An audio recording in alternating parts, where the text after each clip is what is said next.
오늘 또 이 새벽에 여러분을 뵙게 돼서 반갑고 또한 감사합니다. 오늘 또 주의 은혜가 함께 하기를 바랍니다. 오늘 주시는 말씀 마태복음 5장 43절부터 45절입니다. 마태복음 5장 43절부터 45절 한 목소리로 함께 읽겠습니다. 내 이웃을 사랑하고 내 원수를 미워하여라 하고 말한 것을 너희는 들었다.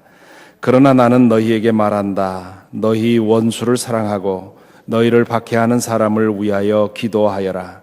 그래야만 너희가 하늘에 계신 너희 아버지의 자녀가 될 것이다. 아멘. 엊그제는 이 말씀 때문에 그 말씀의 깊이와 내용 때문에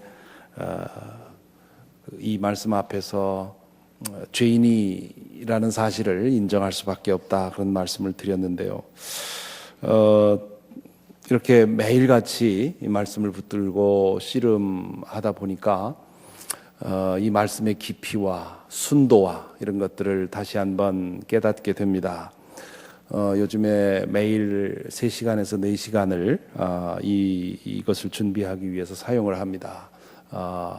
관련되는 주석들을 읽고 묵상하고 정리하기까지 그 정도의 시간이 걸리는데, 그렇게 매일 말씀, 짧은 말씀이지만 그 말씀의 깊이를 닿기 위해서 씨름하다 보니까 이 말씀이 얼마나 순수하고 맑은 말씀인가 하는 것과 함께 또 그런 생각이 듭니다. 도대체 어떤 분이길래 이런 말씀을 하실 수 있을까? 이게 연구해서 나올 수 있는 말씀일까? 공부해서 할 수 있는 말씀인가?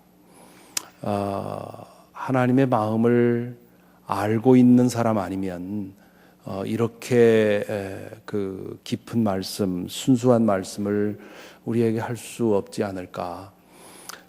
사람이 이래야 한다 하는, 사람이 어떻게 살아야 하나, 그런 것을 놓고 생각하고 고민해서 할 수 있는 그런 말씀들이 아니라고 하는 것.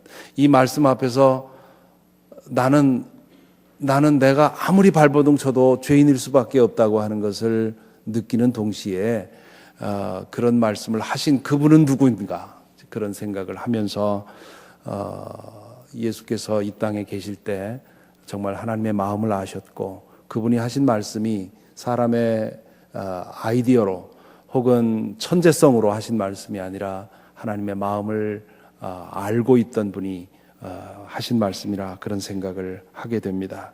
모쪼록 이 사순절 영적 여정을 통해서 주님에 대해서 더 깊이 아는 그런 시간이 되기를 바랍니다. 오늘 우리가 읽은 말씀은 예수께서 바리새파 사람과 율법학자들의 의와 제자들의 의가 달라야 한다 하는 말씀을 하면서 어떻게 다른 거냐 하는 말씀, 6번째 예를 드신 것입니다. 내 이웃을 사랑하고 내 원수를 미워하라, 그렇게 말씀을, 구약의 말씀을 인용하는데요. 내 이웃을 사랑하라는 계명은 구약에 나오지만 내 원수를 미워하여라라는 율법은 구약 성경에 존재하지 않습니다. 하지만 그런 뜻으로 해석할 수 있는 말씀들은 여러 가지가 있습니다. 그러니까 예수님은 여기서 구약 성경의 어느 한 구절을 인용하신 것이 아니라 구약의 말씀을 요약하신 것이라고 할 수 있습니다. 예수님은 어느 것이 가장 큰 계명입니까? 라고 묻는 질문에 대해서 하나님 사랑과 이웃 사랑, 이 두 가지의 사랑이 제일 중요하다고 말씀하신 적이 있지요. 그때 레위기 19장 18절을 인용하셨습니다. 레위기 19장 18절을 보면 이렇게 되어 있습니다. 한 백성끼리 앙심을 품거나 원수 갚는 일이 없도록 하여라. 다만 너는 너의 이웃을 내 몸처럼 사랑하여라. 나는 주다. 여기 한 백성끼리라고 하는 말에 주목해야 합니다. 이스라엘 사람들에게 있어서 이웃은 오직 이스라엘 사람들 뿐입니다. 예수님 당시로 오면 이 정의는 더욱더 좁아지지요. 아브라함의 자손으로서의 순수 혈통을 지킨 유대인들만이 이웃이 되었습니다.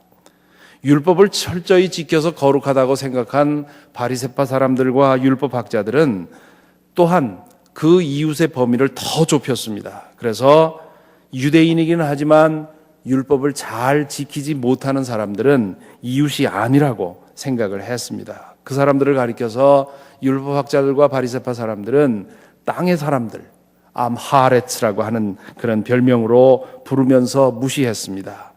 이 별명은 오늘날로 말하면 레미제라블 혹은 the untouchable이라는 말과 같습니다.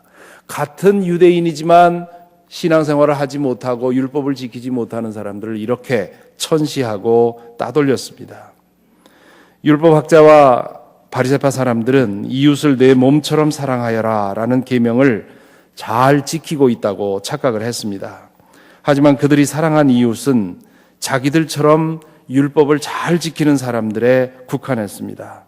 그들은 율법을 지키지 못하는 유대인들을 천시했고 아브라함의 혈통을 지키지 못한 사마리아 사람들을 혐오했고 이방인들을 재수없는 사람이라고 생각을 하고 일주일마다 한 번씩 안식일에 회당에 모여서 함께 기도할 때마다 우리가 주기도문을 드리는 것처럼 그들이 드리는 기도문이 있었는데 그 기도문의 한 구절에 우리를 저 개와 같은 이방인으로 나지 않게 해주셔서 감사합니다 라는 그런 기도를 드릴 만큼 이방인들을 무시했습니다.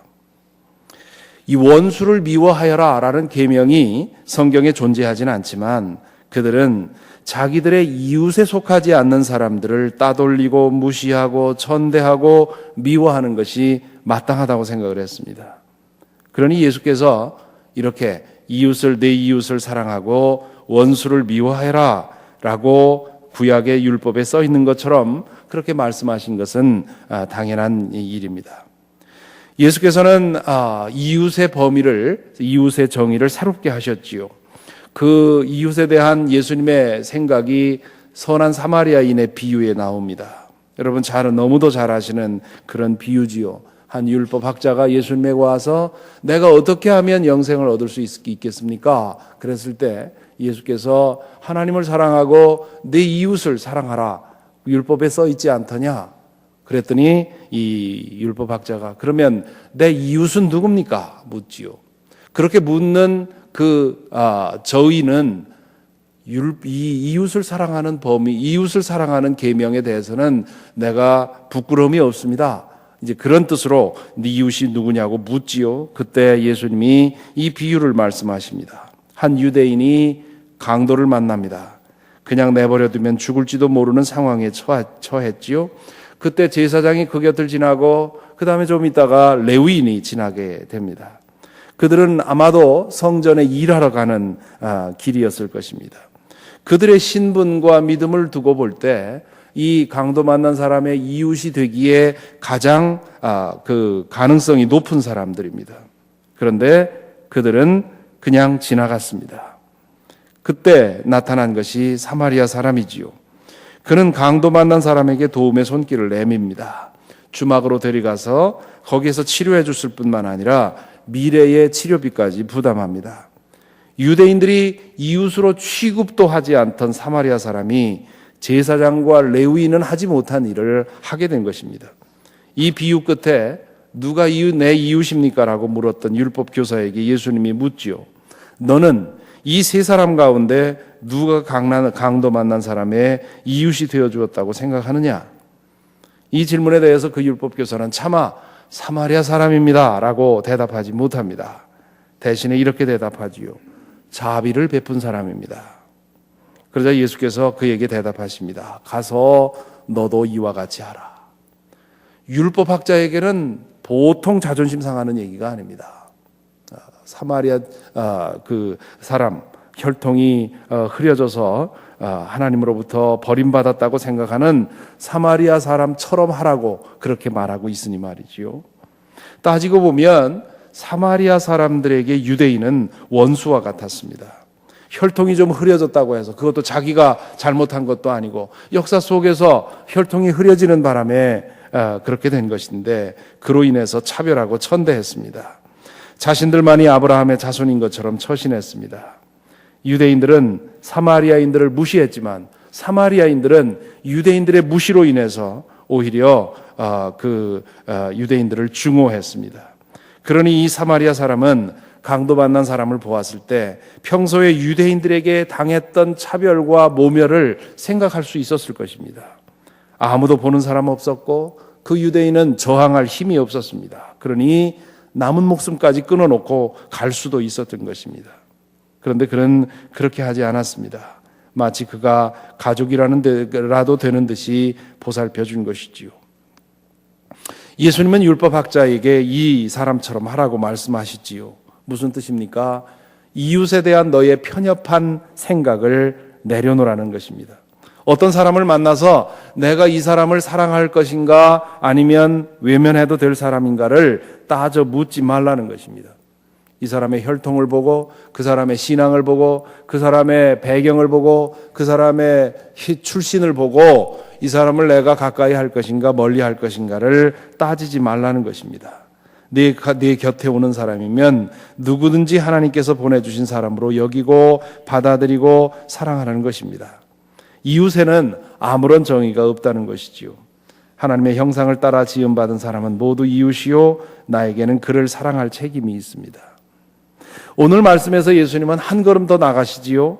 너희 원수를 사랑하고 너를 박해하는 사람을 위하여 기도하여라. 예수 그리스도의 제자는 인종, 성별, 출신, 경제력, 교육 수준, 종교 등에 따라서 이웃과 이웃 아닌 사람을 구분하는 버릇을 버려야 할 뿐만 아니라 자기에게 해를 끼치는 원수를 사랑하고 박해하는 사람을 위해 기도하라는 것입니다. 예수님이 말씀하시는 사랑은 감정에 따라 했다 말았다 하는 그런 것이 아닙니다. 상대방에 대한 변함없는 태도를 말합니다. 여기서 예수님은 아가파오, 사랑하라는 말에 아가파오라는 동사를 사용합니다. 하나님께서 우리를 사랑하시는 방법을 배워서 우리도 우리의 원수를 사랑해야 한다는 뜻입니다. 그러면서 예수님은 덧붙이시지요. 그래야만 너희가 하늘에 계신 너희 아버지의 자녀가 될 것이다. 바울 사도가 잘 표현했듯이 우리는 죄로 인해서 하나님의 원수가 되었던 존재들입니다. 그분이 우리를 영원한 멸망에 던지신다 해도 우리는 아무런 할 말이 없는 사람들입니다. 우리는 하나님의 마음을 끊임없이 아프게 해드렸습니다. 그분 앞에서 우리는 머리를 들 자격이 없는 사람들입니다. 그런데 하나님께서 우리를 끝내 버리지 않으시고 예수 그리스도를 통해 죄를 용서해 주시고 우리를 다시 자녀로 받아주셨습니다. 우리로서는 갚을 길 없는 은혜를 얻은 것입니다. 제자는 이 은혜를 기억해야 합니다. 우리가 하나님의 원수였으나 하나님께서 그 원수를 사랑하셔서 자녀로 받아주셨습니다. 그렇다면 우리도 원수에게 같은 태도를 가져야 된다는 것입니다. 우리는 놀라운 용서의 은혜를 입었으면서도 우리에게 잘못한 사람에게는 앙심을 품고 있을 수는 없는 일입니다. 하나님께서 우리에게 베풀어 주신 은혜를 기억하고 우리는 할 수 있는 대로 우리에게 잘못한 사람들을 용서해야 한다는 것입니다. 그래서 예수님은 주기도문에서 이렇게 기도하라고 하셨지요. 우리가 우리에게 잘못한 사람들을 용서해 준 것 같이 우리의 죄를 용서해 주십시오. 우리가 우리에게 잘못한 사람들을 용서해 주지 않으면 우리는 하나님 앞에 나아가 은혜를 구할 자격을 잃어버립니다.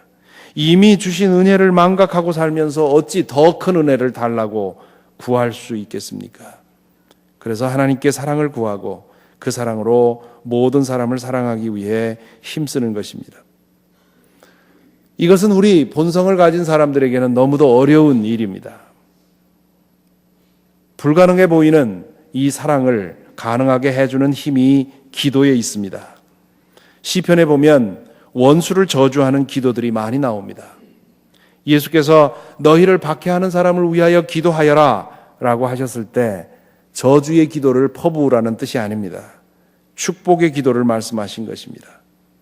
모든 것을 살피시는 하나님 앞에서 나를 힘들게 하는 사람을 위해 축복의 기도를 드려보시기 바랍니다. 마음이 담기지 않아도 일단 순종해 보십시오. 말로만이라도 해 보시기 바랍니다. 그러다 보면 그 기도에 마음이 담길 것이고 마음을 담아 기도하는 만큼 미움은 잦아들 것입니다. 예수께서 십자가에 달리셔서 아버지 저 사람들을 용서해 주십시오. 저 사람들은 자기네가 무슨 일을 하는지를 알지 못합니다 라고 기도하신 것처럼 우리도 그렇게 기도할 수 있습니다. 예수께서 제자에게 기대하시는 의는 우리의 본성 가지고는 결코 이룰 수가 없습니다. 예수 그리스도의 십자가에서 옛사람을 장사 지내고 성령의 능력으로 새로워져야만 가능합니다. 하나님께서 우리에게 베푸신 은혜가 얼마나 큰지를 기억해야만 가능한 일입니다. 하나님 앞에서 우리의 사랑의 한계를 고백하고 그분의 도움을 구해야만 가능한 일입니다. 사랑하기 위해서 찾아가서 무엇인가 하기 전에 충분한 시간을 기도로서 보내야만 가능한 일입니다.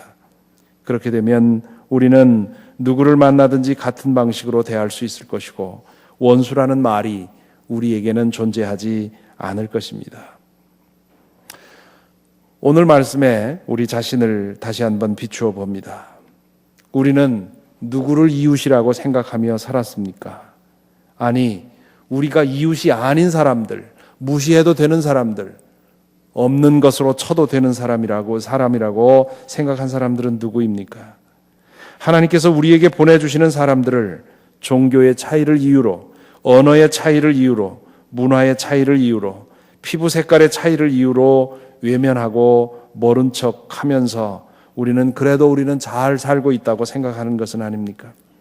사랑하는 것은 고사하고 벽을 쌓고 있었던 것은 아닙니까? 벽을 쌓는 것은 고사하고 미워하고 해를 끼치고 있는 것은 아닙니까?